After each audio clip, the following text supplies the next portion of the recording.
It feels like you can't go anywhere without hearing about them, these new miracle weight loss drugs. Well, today we're going to dive deep into the story behind the so-called miracle, and it all revolves around something called GLP-1. And let's just get one thing straight right out of the gate. These drugs work. I mean, the results speak for themselves. You see it everywhere. Their effectiveness isn't really up for debate. But that's not the real question, is it? The question we're digging into today isn't, does it work? It's what happens when you use a really powerful drug to basically hotwire millions of years of your body's programming. What's the real trade-off here? So in this explainer, we're going to pull back the curtain on this whole weight loss revolution. We're going to explore the side of the story you don't hear as much about, all based on the perspective of Dr. Stan Ekberg.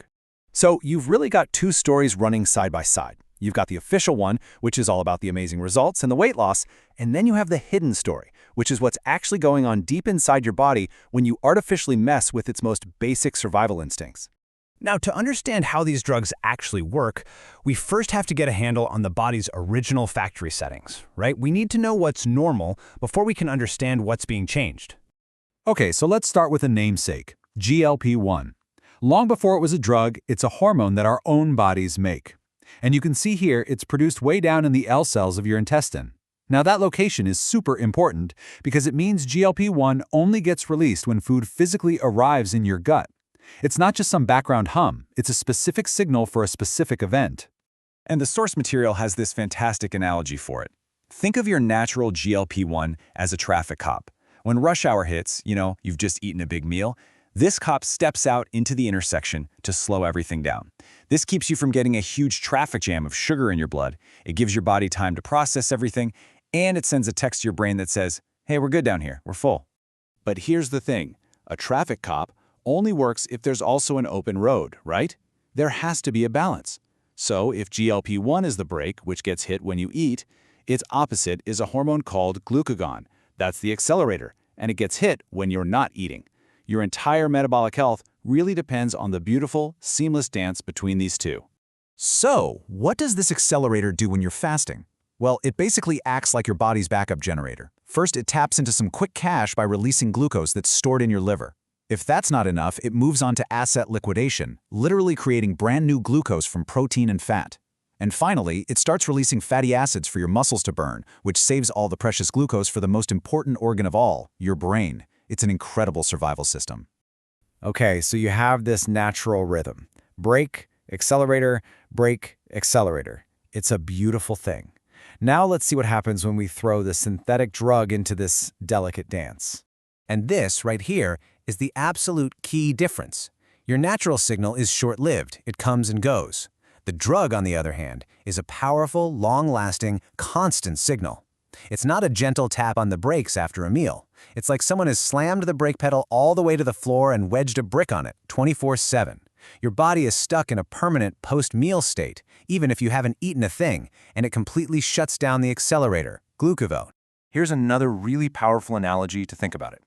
Using this drug to kill your appetite is kind of like the check engine light coming on in your car, and your solution is to just reach under the dashboard and pull out the light bulb. Yeah, the annoying light is gone, but the engine problem is still there. You've just silenced the warning signal. You're flying blind. So, what happens when you pull that warning light and just keep on driving? Well, this is the heart of it all. The source material breaks it down into 5 major physiological costs you might end up paying for this artificial override. Let's break down these 5 key areas. The first 2 are 1-2 punch that create a nasty trap. Cost number 1 is muscle loss. With that accelerator jammed, your body can't easily get to its stored energy. So where does it get fuel? It can start breaking down your muscle, which is literally your metabolic engine. So your engine shrinks and your metabolism slows way down. That leads directly to cost number 2, the metabolic rebound. Your body goes into survival mode. It lowers thyroid function and just gets super efficient at storing fat. So when you stop the drug, your appetite comes roaring back, but now you have a much smaller, slower engine. It's the perfect setup for a massive rebound, where you can gain back even more fat than you lost. Now remember our friendly traffic cop? What happens if that cop just creates a permanent round-the-clock traffic jam in your gut? Well, food just sits there for way, way too long.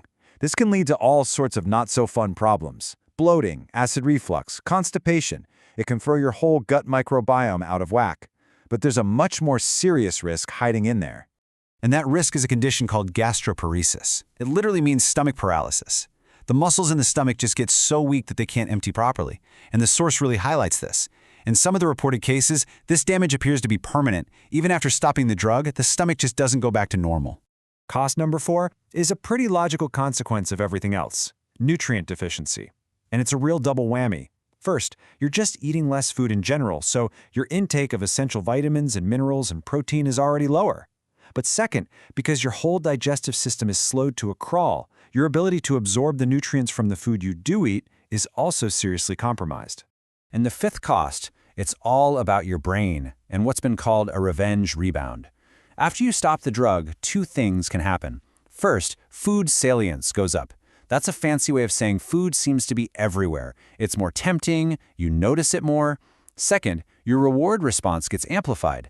That means the pleasure you get from high-calorie food is way more intense than before. You can imagine how this creates this incredibly powerful psychological battle and a real dependency on the drug to feel like you're in control. So, when you lay all this out on the table, it becomes really clear that we have to reframe the conversation. We have to get past this simple, hey, it works mindset, and really start to understand the real trade-off. And this might be the single most powerful takeaway from the source. The situation is compared to cardiovascular disease. Damage can be silently building up in your arteries for years with 0 symptoms, until one day your very first symptom is a heart attack. Just because you don't feel a problem right now doesn't mean harm isn't being done on a deeper, systemic level. So, at the end of the day, the crucial point is this: we already know it works. That was never in doubt. The real question is, do we fully understand the price? The metabolic price, the digestive price, the nutritional, and the neurological price we might be paying. And all of this leaves us with one last big picture thought. In an age where we're all looking for a shortcut, a topic like this really forces us to ask a bigger question. How do we shift our focus from just silencing our body's symptoms and move toward actually restoring its natural, healthy balance?